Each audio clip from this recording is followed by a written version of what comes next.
بسم الله الرحمن الرحيم. الحمد لله والصلاة والسلام على سيدنا محمد وعلى آله وأصحابه أجمعين. الحمد لله والصلاة والسلام على سيدنا محمد وعلى آله وأصحابه أجمعين. أما بعد فأعوذ بالله من الشيطان الرجيم. بسم الله الرحمن الرحيم. والذين هم للزكاة فاعلون. صدق الله العظيم. اللهم صل على سيدنا محمد النبي الأمي وعلى آله وأصحابه وسلم. اللهم صل على سيدنا محمد النبي الأمي وعلى آله وأصحابه وسلم. میرے معزز مسلمان بزرگوں، عزیز بھائیوں اور امت مسلمہ کے مقدس ماں اور بہنوں،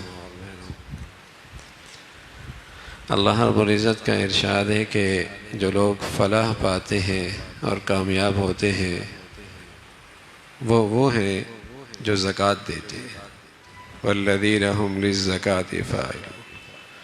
فلاح پانے والے اللہ کا یہ حکم بھی پورا کرتے ہیں، زکوٰۃ ادا کرتے ہیں۔ فریضہ زکوٰۃ اسلام کے 5 بنیادی ستونوں میں سے ایک ستون ہے۔ بڑے فرائض میں سے ایک بڑا فریضہ ہے۔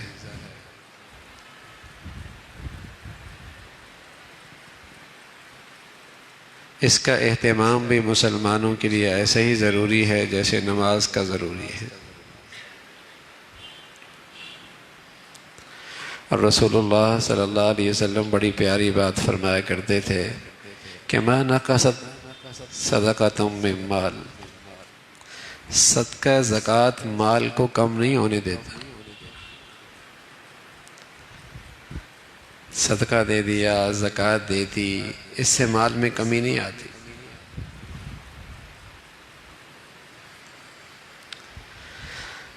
ہاں، اس کے برکات بہت ہیں، اس کے ثمرات بہت ہیں۔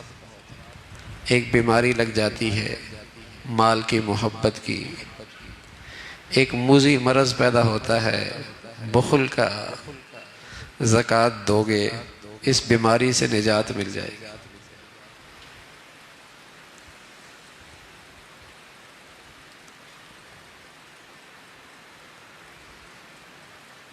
جو صحیح زکوٰۃ ادا کرتا ہے وہ اس بیماری سے محفوظ ہونے لگتا ہے۔ بخل کی بیماری نہیں لگتی، دنیا کی مال کی محبت کی بیماری نہیں لگتی۔ اللہ کے نبی صلی اللہ علیہ وسلم فرمایا کرتے تھے ہر امت کا کوئی خاص فتنہ ہوتا ہے جس میں وہ مبتلا ہوتی ہے امت۔ وَفِتْنَةُ أُمَّتِي الْمَالِ، میری امت کا جو خاص فتنہ ہے نا وہ مال ہے۔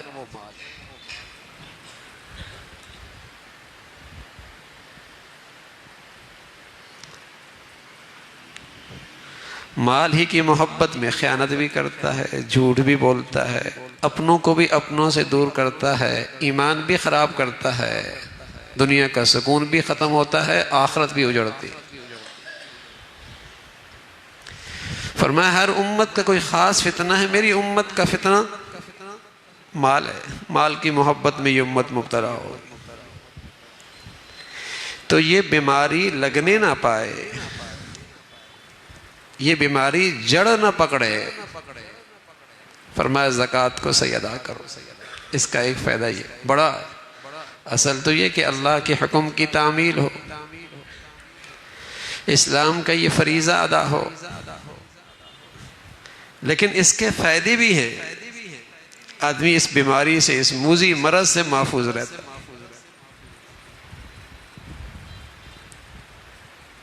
ایک تو وہ طبقہ ہے نا جس کے دل میں اسلام کے احکامات کی عظمت اور اہمیت ہی نہیں، وہ تو نماز بھی نہیں پڑھتا، زکوٰۃ بھی نہیں دیتا، تو وہ تو اس فریضے کی ادائیگی کی ضرورت ہی محسوس نہیں کرتا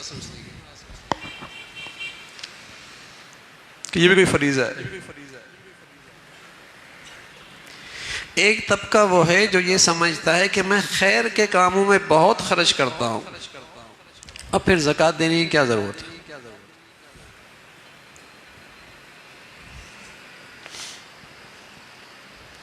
اب زکوٰۃ دینے کی کیا ضرورت ہے؟ یہ بھی زکوٰۃ میں کوتاہی کرتے ہیں۔ زکوٰۃ مستقل فریضہ ہے، اور ایک طبقہ ایسا ہے جسے یہ تو پتہ ہے کہ زکوٰۃ ایک فریضہ ہے، لیکن اولا علم ہے، مسائل نہیں پتہ، زندگی گزر جاتی ہے، وہ سمجھتا ہے میرے اوپر تو زکوٰۃ فرض ہی نہیں ہے، حالانکہ اس پہ بھی زکوٰۃ فرض ہوتی ہے۔ بیوی سمجھتی ہے شوہر نے دے دیا بس کافی ہو گیا، بیوی سمجھتی ہے شوہر نے ادا کر دیا، بس گھر کے ایک بڑے نے، سربراہ نے ادا کر دیا، زکوٰۃ ادا ہو گئی، اب نہ بیٹے کو دینے کی ضرورت، نہ بیٹی کو دینے کی ضرورت، نہ بیوی کو دینے کی ضرورت۔ زکوٰۃ کے مسائل کا پتہ ہی کوئی نہیں۔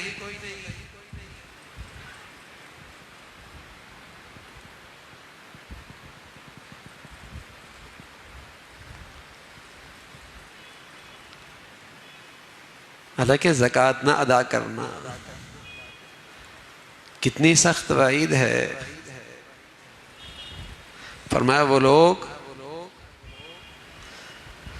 جو اللہ کا دیا ہوا اللہ کے راستے میں نہیں خرچ کرتے، زکوٰۃ نہیں دیتے، قربانی نہیں کرتے، فطرہ ادا نہیں کرتے، اللہ کے راستے میں خرچ نہیں کرتے اور جمع کرتے رہتے،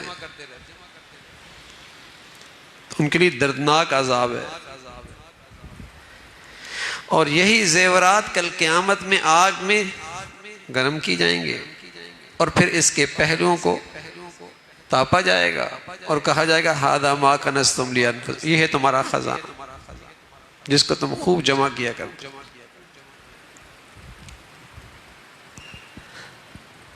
حضرت عائشہ رضی اللہ تعالیٰ عنہ تھی، ایک دن ایک انگوٹھی پہنی ہوئی تھی، چاندی کی تھی۔ پیارے رسول صلی اللہ علیہ وسلم نے عائشہ انگوٹھی پہنی ہے، زکوٰۃ دیتی ہو؟ اور پھر فرمایا زکوٰۃ نہیں دو گی تو کیا تم یہ پسند کرتی ہو کہ کل تمہیں قیامت میں آگ کی انگوٹھی پہنائی جائے؟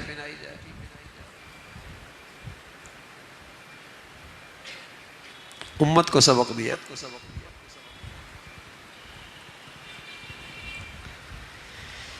ایک تو وہ طبقہ ہے نا جسے اللہ کے حکموں کی اہمیت ہی نہیں ہے،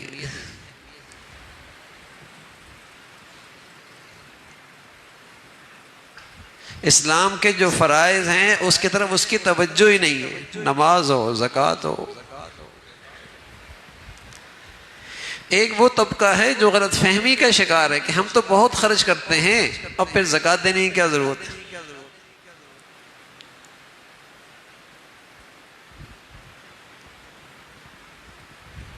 کوئی کہہ دے میاں ہم بہت صدقہ خیرات کرتے ہیں، قربانی کرنے کی کیا ضرورت ہے؟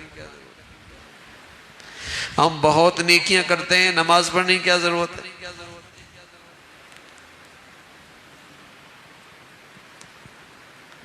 ہر فریضے کی اپنی اہمیت ہے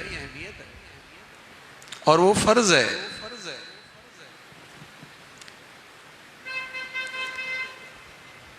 اور ایک بڑا طبقہ ایسا ہے جسے مسائل کا ہی علم نہیں ہے۔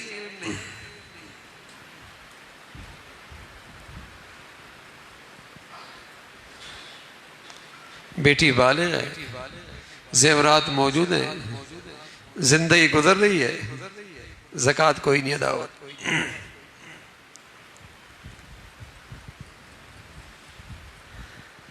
لیکن اگر اتنے بھی زیورات ہیں کہ جس کی قیمت 52.5 تولہ چاندی بنتی ہے، 52.5 تولہ چاندی بازار سے اس کی قیمت لگا لی جائے، اگر اتنا زیورات موجود ہے، زکوٰۃ اس پہ فرض ہے۔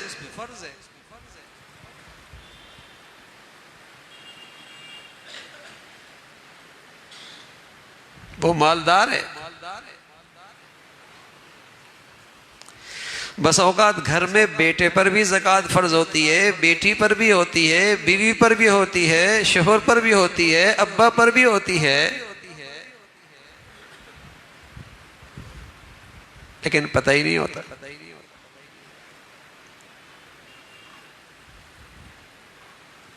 حالانکہ اتنی مشکل بات بھی نہیں ہے کہ دو چند اثاثے تو ہیں جن پہ زکوٰۃ فرض ہے، زیورات ہیں،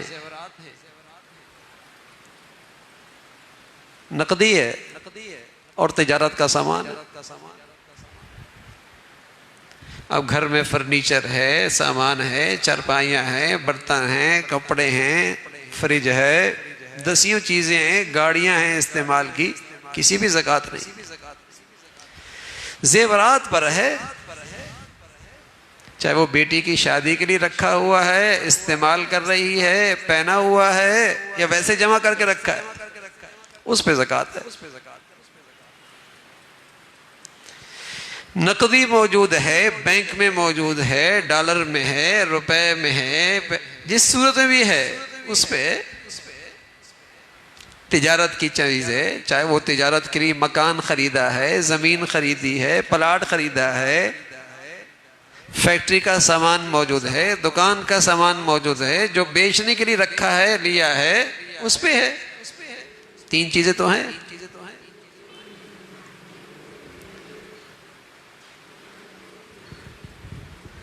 اور اگر ان کی مالیت 52.5 تولہ چاندی بنتی، اس لیے کہ چاندی کی قیمت بدلتی رہتی، آدمی بازار سے معلوم کر لے اس کی قیمت کتنی بنتی ہے، اتنا اثاثہ میرے پاس ہے، سال گزرا، زکوٰۃ فرض۔ چاہے وہ بیٹی ہے، چاہے وہ بیٹا ہے، چاہے وہ بیوی ہے، کبھی شوہر ہے۔ ایک بڑی کوتاہی یہ ہوتی ہے کہ سونا موجود ہے لیکن پتہ نہیں مالک کون ہے۔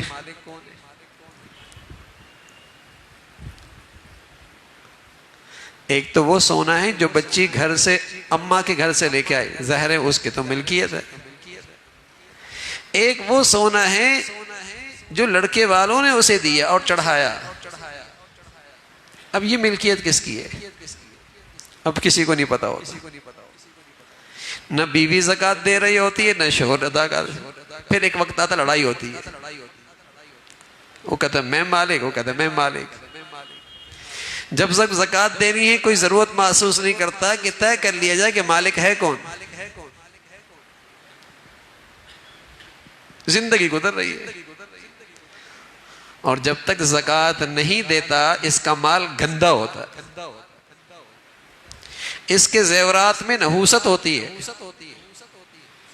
اس کی مالیت میں گندگی آ جاتی ہے۔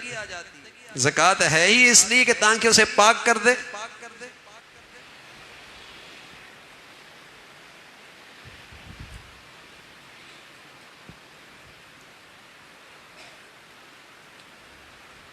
بربادی آئے گی، نقصان ہو جائے گا، الجھنوں میں پیسہ لگ جائے گا، ضائع ہو جائے گا، گندا جو ہے۔ زندگی گزر رہی ہوتی ہے، ملکیت پتہ نہیں ہوتی۔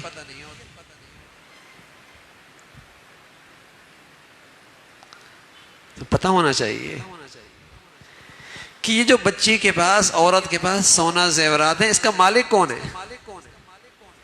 اگر وہ ملکیت بیوی کے پاس ہے تو زکوٰۃ بیوی پہ فرض ہے، اس کی زکوٰۃ بیوی کو دینی ہوگی۔ شوہر کے ذمے فرض نہیں، دے دے گا، احسان کرے گا، لیکن دیتے ہوئے بتانا ہوگا، بغیر بتائے زکوٰۃ کوئی نہیں ادا ہوگی، اس لیے کہ ہر ایک کا فریضہ الگ ہے۔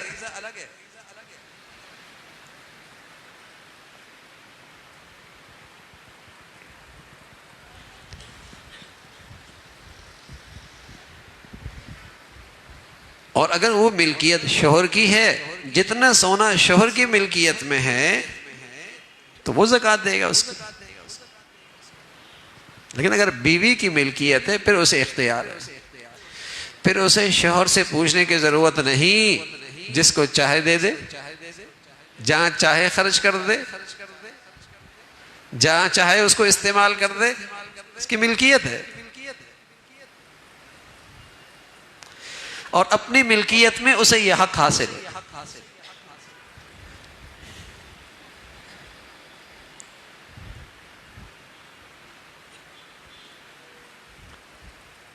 بھئی فرض ہے، کوئی نفل تو ہے نہیں، فریضہ ہے اسلام کا، اور اسلام کے بنیادی ارکان میں سے ہے۔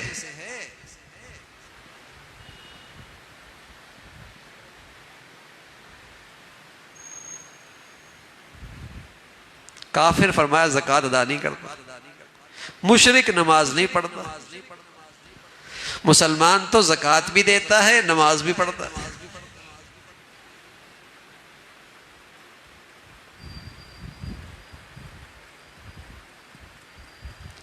تو ایک طبقہ یہ تو جانتا ہے کہ زکوٰۃ کا فریضہ ہے، لیکن لا علمی اور جہالت ہے، زندگی گزر رہی ہوتی ہے، زکوٰۃ کا فریضہ صحیح ادا نہیں ہو رہا، اور اس کی نحوست ہوتی ہے پھر کہ اتنی سوراخیں کھل جاتی ہیں جہاں مال جاتا ہے پتہ ہی نہیں لگتا، اور جب مال سے اللہ کا حق ادا ہو اور اللہ کے بندوں کا حق ادا ہو اور زکوٰۃ کی عبادت ادا ہو تو اللہ اس مال کی حفاظت بھی فرماتے ہیں، محفوظ بھی فرما دیتے ہیں، وہ سوراخیں ساری بند کر دیتے ہیں جہاں یہ مال ضائع ہو رہا تھا، اور برکت اتنی ہو جاتی ہے جو کام ہزاروں میں ہو رہا ہوتا تھا وہ سینکڑوں میں ہو جاتا ہے۔ پاک جو ہو گیا، صاف جو ہو گیا، مبارک جو ہو گیا، اس میں سے اللہ کا حق جو ادا ہو گیا،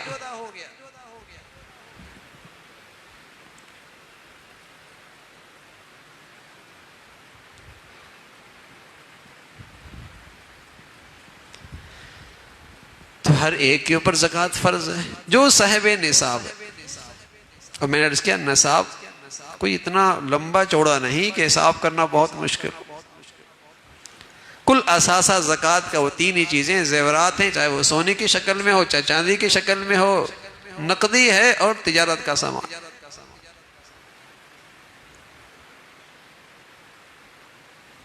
اور جب یہ ضرورت سے زائد پورا سال اس پہ گزرتا ہے تو ایک تاریخ مقرر ہو،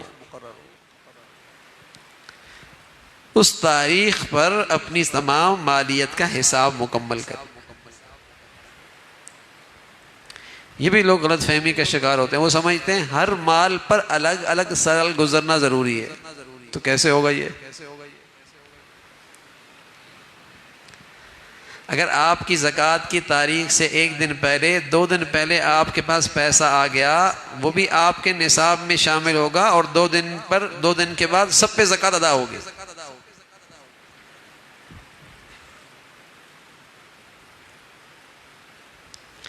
اور اگر آپ نے 1 دن پہلے یا 2 دن پہلے اس میں سے لاکھوں روپے خرچ کر دیے تو اس پہ زکوٰۃ بھی نہیں ہے۔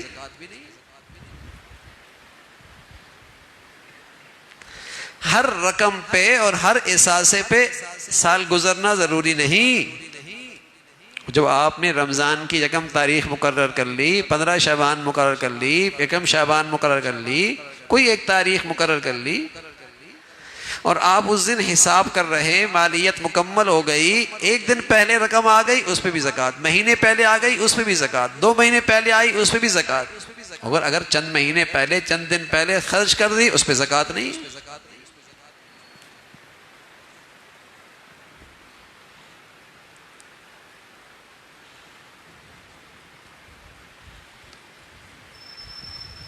یہ تو ہوتا نہیں ہے بھائی کہ مسلمان ہو اور نماز نہ پڑھے، اور یہ تو ہو ہی نہیں سکتا کہ مسلمان ہو اور زکوٰۃ نہ ادا کرے۔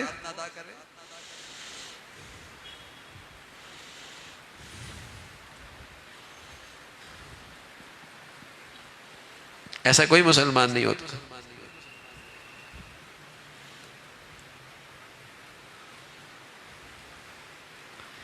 یہ تو بنیادی اسلام کا فریضہ ہے، لیکن کوتاہیاں ہو رہی ہیں ہمارے معاشرے میں۔ بچی کے پاس مالیت آ گئی، شادی ہو گئی، اسے پتہ ہی نہیں تھا میں تو مالدار ہوں، بلکہ بہت سارے گھرانوں میں تو شادیوں سے پہلی بچیاں مالدار ہوتی ہیں، ان کے پاس زیورات ہوتے ہیں، اور اتنے ہوتے ہیں جو نصاب کے برابر ہوتے ہیں۔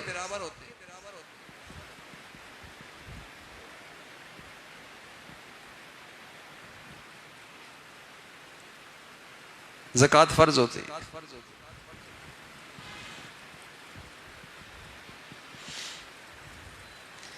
تو یہ زکوٰۃ کا فریضہ، اس کے موٹے موٹے یہ مسائل تو صاحب مال پر سیکھنا پوچھنا فرض ہے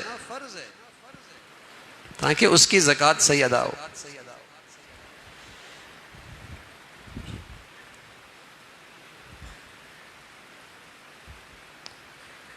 یہ کوئی عذر نہیں کہ مجھے پتہ نہیں تھا، یہ کوئی عذر نہیں کہ مجھے پتہ نہیں تھا۔ بھئی ہم تو پیدا ہی اللہ کی بندگی کے لیے ہوئے ہیں، ہماری زندگی کا مقصد ہی اللہ کی بندگی ہے، تو ہم نے سیکھنا ہے نا کہ جسمانی بندگی کیسی ہوتی ہے، مال کے اندر اللہ کی بندگی کیسی ہوتی ہے، وہ سیکھنا بھی ضروری ہے۔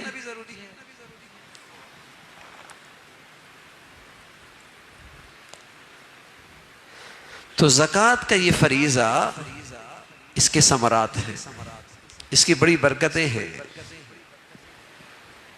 اس کے بڑے فوائد ہیں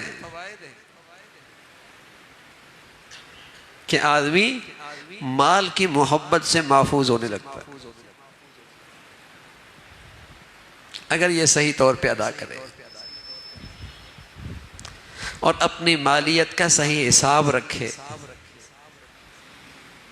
زیورات ہوتے ہیں، آدمی ان کا وزن کرا لے، اور وزن کرانے کے بعد وہ وزن اپنے پاس لکھ لے، اور ہر سال کی اس تاریخ میں جو زکوٰۃ کی تاریخ ہے اس دن اپنے اس وزن کی قیمت معلوم کر لے، جو قیمت ہوگی اس کی زکوٰۃ دے دے۔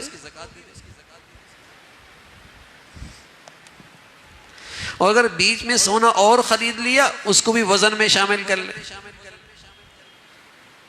اسے یہ پتا ہو کہ میرے پاس اتنا زیورات کا وزن ہے، اور اس وزن کی قیمت معلوم کرتا رہے، اور ظاہر ہے وہ اوپر بڑھتی رہتی ہے، اس کی قیمت کمی پیشی ہوتی رہتی ہے۔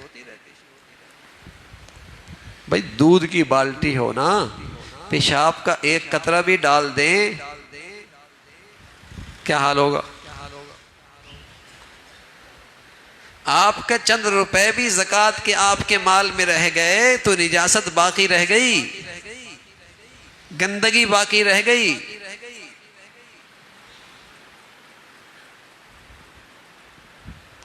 پورا حساب کیجئے اور ہر مالیت کا اچھے انداز سے قیمت معلوم کیجئے، ہاں پھر کچھ زیادہ دے دے اچھی بات، اندازے سے نہیں۔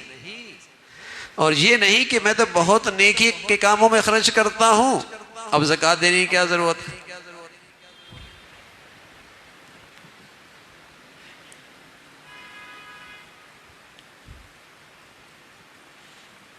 فریضہ ہے اسلام۔ کوئی کہہ دے میں بہت عمرے کرتا رہتا ہوں، نماز فرض پڑھنے کی کیا ضرورت ہے؟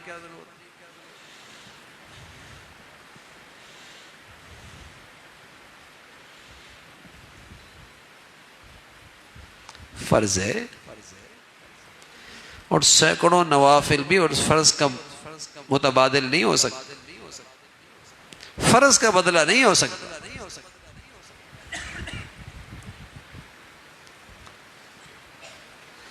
تو ایک تاریخ مقرر ہو اور پھر اپنے اساسوں پہ نظر رکھی جائے، اور ہر سال اس تاریخ پہ ان اساسوں کی قیمت معلوم کی جائے۔ اور سبحان اللہ، زکوٰۃ فرض کتنی ہے؟ صرف 2.5%۔ 1000 روپے میں صرف 25 روپے، 1 لاکھ میں صرف 2500 روپے۔ سبحان اللہ۔ انعام کیا ملے گا؟ مال محفوظ ہو جائے گا۔ انعام کیا ملے گا؟ مال کی محبت کا موذی مرض، اس سے محفوظ ہو جاؤ گے۔ انعام کیا ملے گا؟ تمہارے مال میں برکت ہو جائے گی۔ انعام کیا ملے گا؟ آخرت میں ذخیرہ ہو جائے گا۔ انعام کیا ملے گا؟ تمہارا مال میں برکت بہت ہو جائے گی۔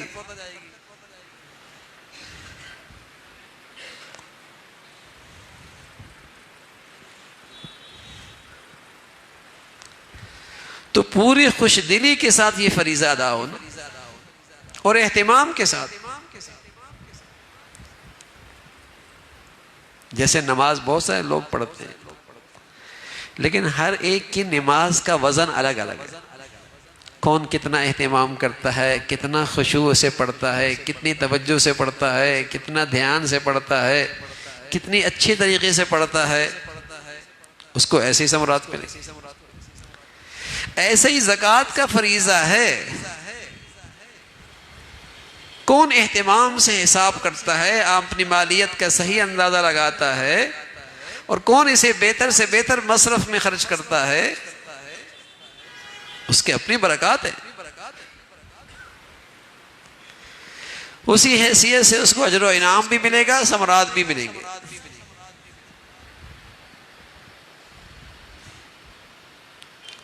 اور ایسا بھی نہیں کہ ہر مہینے میں آپ نے ادا کرنا، سال کے بعد. اور سال کے بعد بھی صرف اسی پر جس کے پاس ضرورت سے زائد سامان موجود ہو نصاب کی مقدار میں.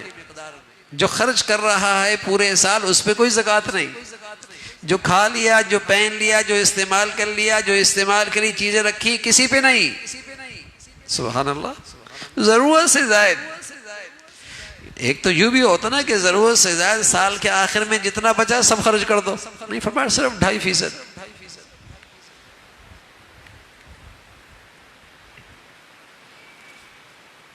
اب یہاں بھی دل تنگ ہو رہا ہے، کوشش کرتا ہے وہاں خرچ کروں جہاں کچھ مفادات بھی حاصل ہو جائے، ایسی جگہ کروں جہاں سے پھر واپس بھی آ جائیں گھوم کر.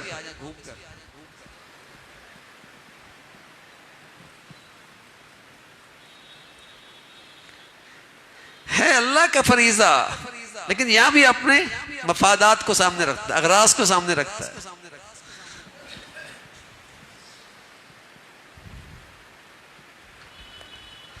تو اللہ کا یہ حق جتنے اچھے طریقے سے ادا کرے گا اتنے اس فریضے کی برکات ملیں گی، ثمرات ملیں گی.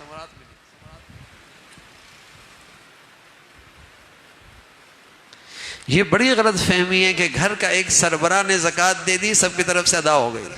نہ میاں، ہر آدمی اپنی حیثیت سے ملکیت کے لحاظ سے ذمہ دار ہے.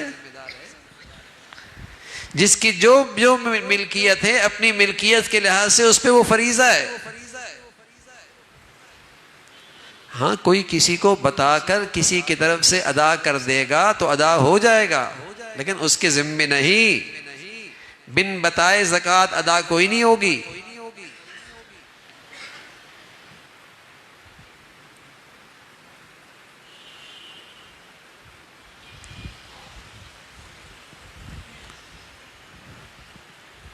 فرض ہے تو اس کا پھر اہتمام ہو. مالیت کا، تجارت کا سامان ہے، کمپنیوں کے شیئرز رکھی ہوئی ہیں، حصے دار ہیں ان میں. تو یہ نہیں کہ جب حصے دار بنا تھا تو اس نے جتنی قیمت دے دی اس پہ زکوٰۃ ہے. نہ، آج جو ان حصوں کی قیمت ہے اس کی قیمت لگے گی. آج جو اس خام مال کی قیمت ہے اس کی قیمت لگے گی. پلاٹ کی آج جو قیمت ہے وہ قیمت لگے گی. مارکیٹ میں آج کیا قیمت ہے؟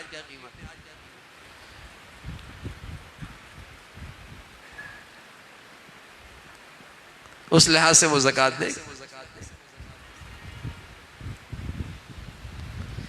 تو یہ فریضہ ہے. اور یہ بڑی کوتاہی ہوتی ہے کہ لوگ تاریخ مقرر نہیں کرتے. یہ رمضان میں دے دیں گے تو صرف تاریخ مقرر کیے بغیر جو زکوٰۃ دیتے ہیں زکوٰۃ صحیح ادا نہیں ہوتی. اس لیے کہ مثلا اس کی زکوٰۃ کا سال بنتا تھا 1 شعبان کو، اور اس نے حساب کر لیا چند دن پہلے،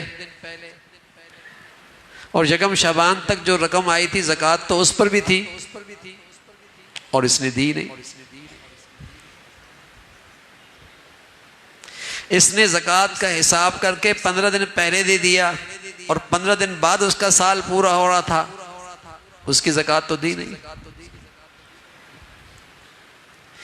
جب تک تاریخ نہیں مقرر کرے گا اور وہ بھی اسلامی، اس وقت تک زکوٰۃ کا فریضہ صحیح طور پہ ادا نہیں ہوگا۔ کتنے ہیں جن کو پتہ ہی نہیں ہوتا، اور زکوٰۃ کی تاریخ مقرر بھی نہیں ہوتی۔ اب مقرر کر لیں، اب لکھ لیں کہ آئندہ ہر سال اس اسلامی تاریخ کو میں اپنی تمام اثاثہ جات کی مالیت لگا لوں گا، اس دن تک، اس تاریخ تک۔ مثلا یکم رمضان، اب ایک دن پہلے پیسہ آئے، 2 دن پہلے رقم آ جائے، 10 دن پہلے اور تجارت کا سامان آ جائے، سب پہ زکوٰۃ ہوگی۔ اور صرف زکوٰۃ نہیں ہوگی، اگر خرچ کر دیا 1-2 دن پہلے اپنی ضروریات میں، بچوں کی شادیوں میں، اس پہ زکوٰۃ نہیں۔ یہ نہیں کہ پورا سال گزر گیا تھا، 3-4 دن رہ گئے تھے، آپ نے خرچ کر دیا، اس پہ بھی زکوٰۃ ہے؟ نہیں، زکوٰۃ نہیں ہے اس پہ۔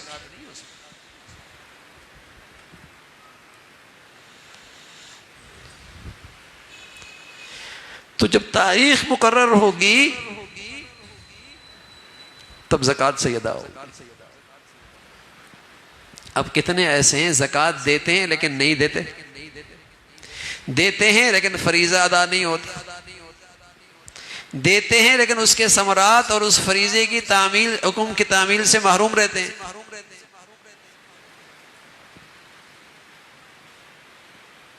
مرد ادا کرتا ہے، عورت نہیں ادا کرتی، عورت ادا کرتی ہے، بچی بالغ ہے، زیورات موجود ہیں، وہ ادا نہیں کرتی۔ آج کل تو اولاد کے پاس بھی اتنی عیدی جمع ہو جاتی ہے، اتنا پیسہ جمع ہو جاتا ہے کہ بسا اوقات اس کی مقدار بھی نصاب تک پہنچ جاتی ہے، سال گزر رہا ہوتا۔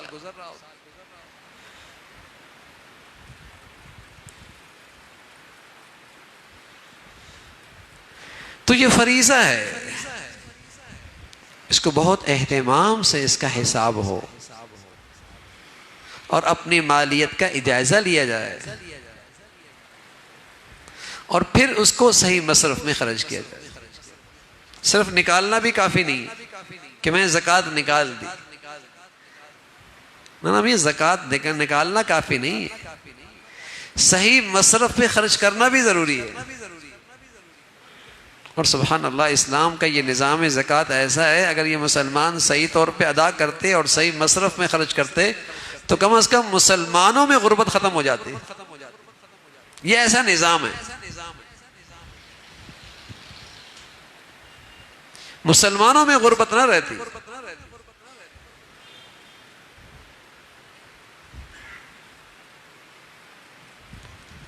لیکن یہ فریضہ ادا نہیں ہوتا۔ اب ظاہر ہے جن کے پاس کروڑوں میں ہیں، اربوں میں ہیں، ان کی زکوٰتیں کروڑوں میں نکلتی ہیں، اور مال کی محبت کہاں نکالنے دیتی ہے۔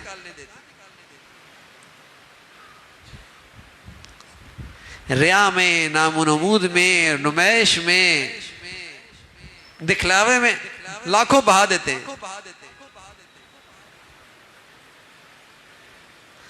لیکن اللہ کا یہ حکم، اللہ کا یہ فریضہ اور اللہ کا یہ حکم، یہ ان سے پورا نہیں ہو پاتا، انہیں اس کی توفیق سعادت نہیں ملتی۔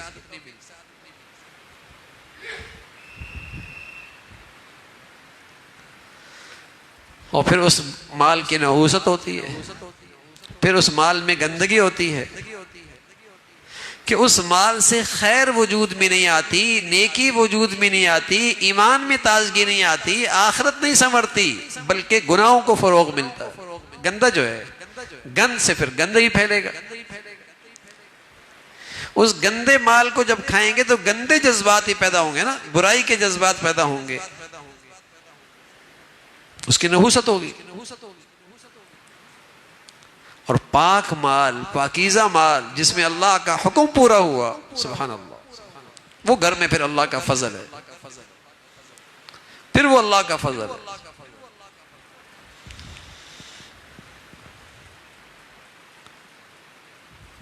تو زکوٰۃ مال میں سے ادا نہ کرنا، اپنے گھر میں مال رکھنا ایسا ہے جیسے آگ کے انگارے رکھنا، جیسے گندگی اپنے گھر میں رکھنا۔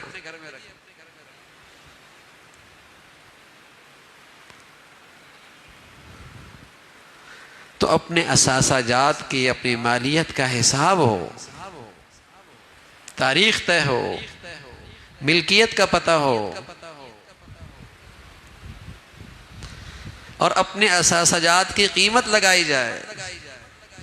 ہاں یہ تو ہو سکتا ہے کہ آپ زکوٰۃ پہلے دے دیں اور آہستہ آہستہ دے دیں اور پورا سال دے دیں، اور جب آپ کی زکوٰۃ کی تاریخ آئے اور آپ اپنے تمام اثاثہ جات کی قیمت لگائیں تو زکوٰۃ بنتی ہے مثلا 2.5 لاکھ روپے، اور ماشاءاللہ آپ 2 لاکھ تو دے چکے، 50 جلدی سے ادا کر دیں۔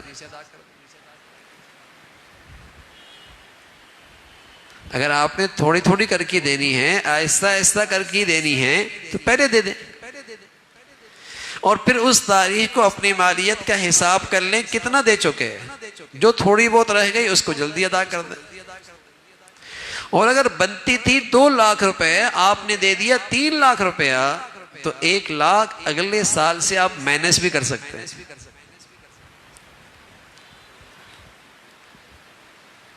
لیکن یہ بات اچھی نہیں کہ آپ کی زکوٰۃ تو بنتی ہے 3 لاکھ روپے اور اگلا سال بھی گزر گیا اب تک پڑی ہوئی ہے، آپ کہتے ہیں ملتا ہی کوئی نہیں، کس کو دیں؟ مہینے گزر جاتے ہیں، رقم پڑی رہتی ہے۔ میاں مر گئے تو کیا ہوگا، وبال کتنا آئے گا، اور جو پیچھوں کے لیے چھوڑ کے جا رہے ہو، مال نہیں چھوڑ کے جا رہے، انگارے چھوڑ کے جا رہے ہو، گندگی اور نحوست چھوڑ کے جا رہے ہو۔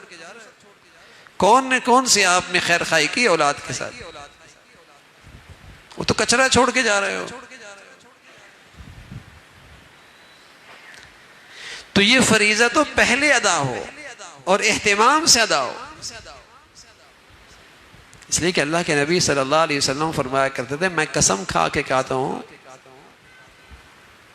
کہ صدقہ زکوٰۃ سے مال کم نہیں ہوتا، اور یہ بھی فرمایا کہ جہاں بھی مال میں نقصان ہوا زکوٰۃ کی ادائیگی ٹھیک نہیں ہوئی،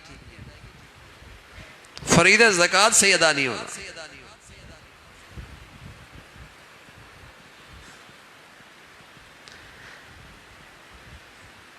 تو آج زکوٰۃ میں بھی کوتاہی ہے، اور عشر میں تو اتنی کوتاہی ہے کسان کو پتہ ہی نہیں کہ میں نے عشر بھی نکالنا۔ عشر میں تو سال گزرنا ضروری نہیں ہوتا، وہ تو جو کسان کی کھیتی ہوئی اس میں سے عشر نکالنا ہے، 10واں حصہ نکالنا ہے۔ سال میں 2 مرتبہ ہوئی، 2 مرتبہ نکالنا ہوگا۔ جتنی پیداوار ہوئی اس کا عشر نکالنا۔ جب نہیں نکالتا اللہ ناراض ہوتا ہے۔ بارشوں کی ضرورت نہیں ہوتی، بارشیں ہو جاتی، ضرورت ہوتی ہے ایک بوند بھی نہیں برستی، فصلیں تیار ہو جاتی ہیں، تند و تیز ہوا ہوتی ہے، سب اجڑ کے رہ جاتا ہے، پھلوں میں کیڑا لگ جاتا ہے، ذائقے ختم ہو رہے ہیں، اللہ کا حق ادا نہیں کرتا۔ اور جب حق ادا کرتے ہیں تو رسول اللہ صلی اللہ علیہ وسلم بادل چلتے ہیں اور صرف اسی کھیت پہ برستے ہیں جس کھیت والے سے اللہ راضی ہوتے ہیں۔ اور جب پوچھا جاتا ہے کہ تمہاری کون سی ایسی نیکی ہے کہ بادل کہاں سے چلے اور تمہارے کھیت پہ صرف برسے، نہ دائیں نہ بائیں، نہ آگے نہ پیچھے، کہتا ہے اس لیے کہ میں اس کے 3 حصے کرتا ہوں، ایک زمین پہ ڈال دیتا ہوں، ایک اپنے خرچ پہ رکھتا ہوں، اور ایک اللہ کے راستے میں خرچ کر دیتا ہوں۔ وہ تو اتنا سخی ہے، پھر اللہ کی مخلوق اس کی خدمت کرتی ہے۔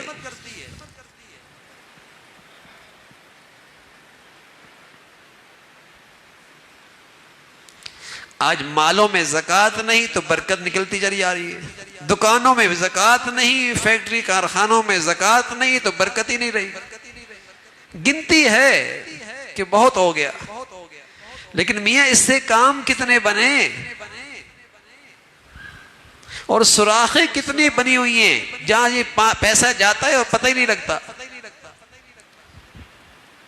ایک صحابی قضاء حاجت کے لیے گئے تو وہاں دیکھا کہ ایک چوہا اشرفیاں نکال رہا ہے، 1 2 3 17 اشرفیاں نکالی۔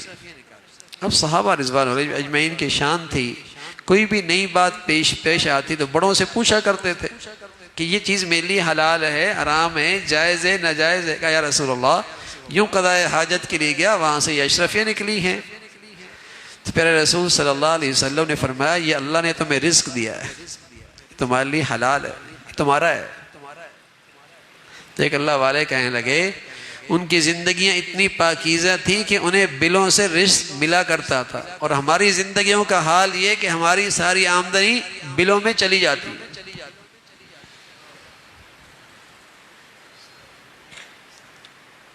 یہ میڈیکل اسٹور کا بل ہے، اور یہ ڈاکٹروں کا بل ہے، اور یہ ایکس رے کا بل ہے، اور یہ فلاں بل ہے، اور بل ہی بل ہے، بل ہی بل ہے۔ پہلے کوئی بیمار ہوتا تو حیرت ہوتی تھی، اب کوئی صحت مند ہو تو حیرت ہوتی، اچھا تم نے کوئی ایکس رے نہیں کروایا؟ میری تو پوری فائل بن چکی ہے ایکس رے کی، ٹیسٹوں کی۔ پہلے حیرت ہوتی کوئی بیمار، اب تو گھر کی بوتل بند ہی نہیں ہوتی، کبھی یہ جا رہا ہے، کبھی وہ جا رہا ہے، کبھی یہ آ رہا ہے، کبھی وہ جا رہا ہے۔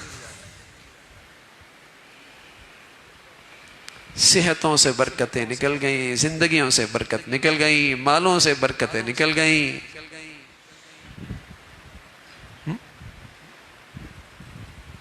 برکت ہی نہیں رہی، لیکن خوش ہیں، گنتی بڑھ رہی ہے، گنتی کا دور ہے نا۔ الذی جمع مالا وعددا، مال جمع کرتا اور گنتا ہے کتنا ہو گیا، مال جمع کرتا اور پھر گنتا ہے اب کتنا ہو گیا، اب بینک بیلنس کتنا ہو گیا۔ تو گنتی کا مزاج ہے، یہ نہیں سوچا جاتا کہ اس سے فائدہ کتنا ہے، سکون کتنا ہے، محبتیں کتنی ہے، ایمان کتنا بڑھیا ہوا ہے، آخرت کتنی بن رہی ہے، زندگی کا لطف کتنا اٹھا رہے ہیں، وہ کوئی نہیں۔ تو میرے عزیزو، والذین ہم للزکاۃ فاعلون، کامیاب لوگ، فلاح پانے والے زکوٰۃ کا فریضہ ادا کرتے۔ بعض صحابہ فرمایا کرتے تھے ہم مزدوری اس لیے کرتے ہیں اور کچھ مال اس لیے اکٹھا کر لیتے ہیں کہ ہمیں یہ سعادت مل جائے کہ ہمارے نامہ اعمال میں بھی فریضہ زکوٰۃ ادا کرنا لکھا جائے۔ عبادت بہت بڑی ہے کہ یہ نیکی ہمارے نامہ اعمال میں بھی لکھی جائے۔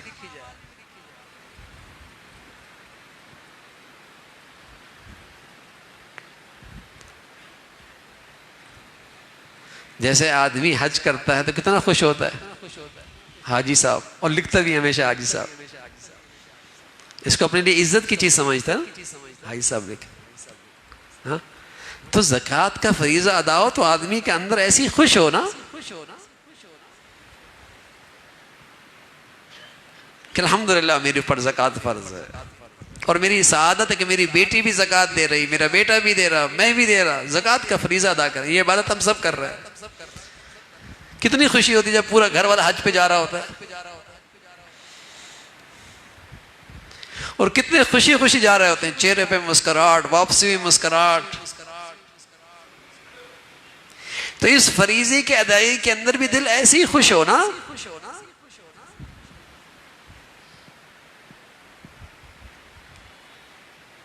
اگر نہیں خوش تو دل بیمار ہے، مال کی محبت کی بیماری لگی ہوئی ہے، بخل کا روگ ہے، اس لیے بڑی تنگی ہو رہی ہے۔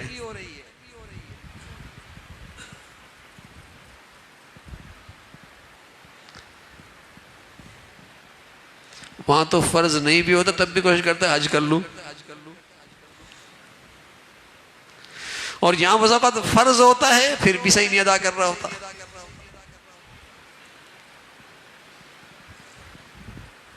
تو خوش دلی کے ساتھ ہو اور پورے اہتمام کے ساتھ ہو۔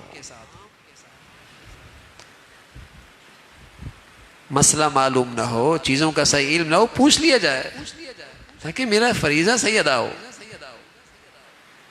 اور اللہ کا یہ عظیم الشان حکم میری زندگی میں اچھے طریقے سے پورا ہو۔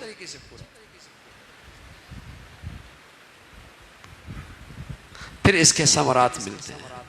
اور پھر اللہ کے نبی صلی اللہ علیہ وسلم کا ارشاد ہے مال کم نہیں ہوتا، مال نہیں کم ہوتا بلکہ بڑھتا ہے۔ کبھی تو مقدار میں بڑھ جاتا ہے اور کبھی مقدار میں نہ بھی بڑھے، برکت میں ضرور بڑھتا ہے۔ سبحان اللہ، انعام بھی مل رہا، اجر بھی مل رہا، آخرت میں ذخیرہ بھی ہو رہا، اور واپسی میں انعام بھی واپس بھی لوٹا رہا اللہ میاں۔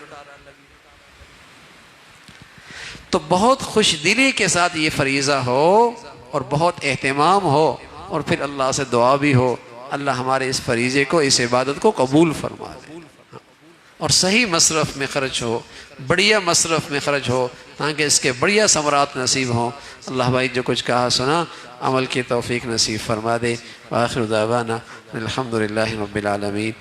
اللہم لک الحمد کلہ ولک الشکر کلہ، اللہم لک الحمد کلہ ولک الشکر کلہ، سبحان اللہ وبحمدہ سبحان اللہ العظیم، عدد خلقہ وزینۃ عرشہ ورضا نفسہ ومداد کلماتہ، اللہم لا نحصی ثناء علیک انت کما اثنیت علی نفسک، اللہم اعنا علی ذکرک وشکرک وحسن عبادتک۔ یا ارحم الراحمین جو کچھ کہا سنا عمل کی توفیق نصیب فرما، ایمان والی، عافیت والی، صحت والی زندگی عطا فرما، تمام حاضرین حاضرات، سامعین سامعات کی تمام زائد حاجات کو پورا فرما، ہم سبھی کی خطاؤں کو، کمزوریوں کو اپنی رحمت سے معاف فرما، پورے دین پہ چلنا آسان فرما، اپنے فرائض کی تعمیل میں اے اللہ آسانیاں پیدا فرما۔ یا ارحم الراحمین اپنی رضا کا سچا جذبہ نصیب فرما، ہمارا ظاہر باطن سبھی کو اپنے پسند کا فرما، ہماری باطنی روحانی جسمانی بیماریوں کو اے اللہ اپنے فضل سے اسے ہمیں نجات نصیب فرما۔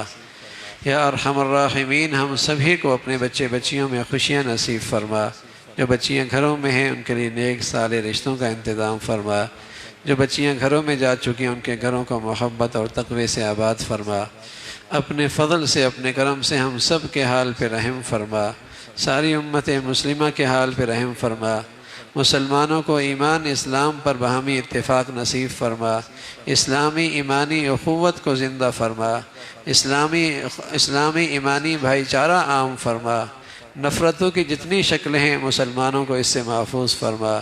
یا ارحم الراحمین ہمارے ملک کو امن اور سلامتی کا گہوارہ بنا، یا ایمان ہدایت کی فضاؤں کو عام فرما، ہماری زندگیاں صلاحیتیں وسائل قبول فرما، ہم سب کے حال پہ رحم فرما۔ وصلی اللہ علی سیدنا محمد وعلی آلہ واصحابہ اجمعین برحمتہ۔ ایک بات تشریف رکھیں ذرا، خواتین بھی بیٹھیں، تھوڑی سی بات، کیونکہ اگلا اتوار غالباً شب برات کے بعد آئے گا، اور شب برات آ رہی ہے جمعے کے دن شب برات آ رہی ہے۔ تو شب برات کے بارے میں لوگوں کے دلوں میں اور لوگوں کے سامنے بہت ساری غلط فہمیاں ہوتی ہیں کہ اس رات کی فضیلت ہے یا نہیں، اور اگر ہے تو اس کی کیا فضیلت ہے اور اس کے کیا اعمال ہیں اور اس میں کیا کرنا چاہیے۔ تو میرے عزیزوں پہلے بھی عرض کیا تھا شب معراج کی کوئی فضیلت نہیں۔ اللہ کے نبی صلی اللہ علیہ وسلم کی زندگی میں بے شمار شب معراج کی راتیں آئی ہوں گی، لیکن آپ نے کوئی خاص عمل کسی رات میں نہیں۔ شب قدر کی ہیں، شب قدر کی ہیں، ایسی شب برات کی بھی فضیلت ہے، کئی ساری احادیثیں اس کی فضیلت کے بارے میں ہیں۔ ہاں البتہ یہ ہے کہ اس رات میں کوئی اجتماعی عبادت نہیں ہے کہ آپ صلاۃ و تسبیح اجتماعیت کے ساتھ کر رہے ہیں، کوئی اللہ غلہ ہو رہا ہے، نہ یہ رات عبادت کی ہے لیکن انفرادی عبادت کی ہے، دعائیں ہیں، تلاوت ہے، رونا دھونا ہے، نوافل ہیں، اور اچھی بات ہے کہ کوئی ایسا ہو جائے کہ آدمی رمضان کے لیے تیاری کر لے، رمضان کے لیے تیاری کر لے۔ تو اس رات میں انفرادی عبادت ہے، اور پوری رات جاگنا بھی ضروری نہیں۔ عشاء کی نماز جماعت سے پڑھ لی اور فجر کی نماز جماعت سے پڑھ لی اور رات میں کچھ حصہ عبادت کا مل گیا تو انشاءاللہ اس رات کی برکتیں مل گئی۔ لیکن اگر اس رات میں کچھ ایسا کام کر لیا کہ ماذ شور و غل جاگے، عبادت کوئی نہیں کی، عبادت کوئی نہیں، صرف جاگے، تو صرف جاگنا اس رات میں عبادت نہیں ہے، عبادت کرنا عبادت۔ اور وہ نوافل آدمی پڑھ لے، تلاوت کر لے، چاہے گھر میں کر لے، تنہائی میں کر لے، اس لیے کہ نفلی عبادت جتنی تنہائی میں ہوگی اور جتنی خلوت میں ہوگی اتنا قیمتی بنے گی۔ تو یہ عبادت کی رات ہے، اور اس رات کو انفرادی عبادت کرنی چاہیے، کوئی اجتماعی شکل کی اختیار رسول اللہ صلی اللہ علیہ وسلم نے خود بھی نہیں فرمائی، البتہ انفرادی عبادت کے فضائل اس رات کے اندر موجود ہیں۔ اور جہاں تک تعلق ہے قبرستان جانا، تو اللہ کے نبی پوری زندگی میں اس رات میں ایک مرتبہ قبرستان تشریف لے گئے۔ ہاں، یہ آپ کی ترغیب ہے اور یہ آپ کی تعلیم ہے کہ ہر ہفتے قبرستان جایا کرو، ہفتے میں ایک بار قبرستان جایا کرو، اور اس رات کے اندر بھی آپ زندگی میں ایک مرتبہ تشریف لے گئے، اور کوئی آدمی سنت سمجھ کے زندگی میں ایک مرتبہ چلا جائے تو کوئی حرج نہیں ہے۔ لیکن یہ سمجھنا کہ شب برات کا یہ حصہ ہے کہ قبرستان جانا ضروری ہے، اس کے بغیر شب برات ہوگی نہیں، اور پھر وہاں بجائے اس کے کہ موت یاد آ جائے، غفلت کا ماحول ہو اور بے پردگی ہو، ظاہر ہے پھر جانے کی کہاں اجازت ہوگی شریعت کی طرف سے۔